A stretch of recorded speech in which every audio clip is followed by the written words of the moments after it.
Salut Montréal, bienvenue en Israël. Surprenamment peut-être, j'ai pas le goût de te parler politique. J'ai pas le goût non plus de te parler de géopolitique. J'ai pas le goût de te dire ce que tu sais déjà, c'est-à-dire que Netanyahou est un fêlé, que le Hamas exagère. J'ai pas le goût de te dire qui a commencé hier, qui a fini aujourd'hui et qui va recommencer demain. J'ai pas le goût de te parler de colonisation. J'ai pas le goût de te parler de cerfs-volants qui participent au terrorisme. J'ai pas le goût de parler d'intransigeance. J'ai pas le goût de te parler de corruption. Parce que ça, tu peux le lire à tous les jours dans la presse internationale. Non, en fait, Montréal, j'ai plus le goût de te parler des rues paisibles d'Israël, de ses splendeurs architecturales, des bâtiments qui existent depuis plus de 2000 ans, des plages de Tel Aviv où se côtoient juifs et musulmans, de ces restaurants aux épices absolument incroyables.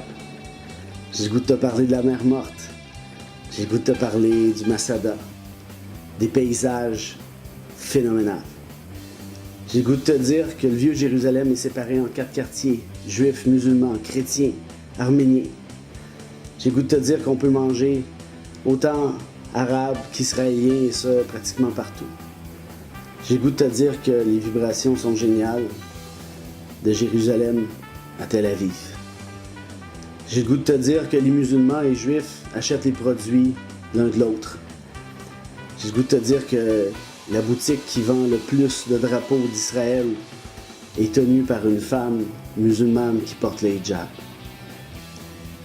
J'ai le goût de te dire aussi, Montréal, que tous ceux consultés ici sont unanimes. Unanimes à l'effet que la géopolitique et la presse internationale en est venue à manipuler les masses.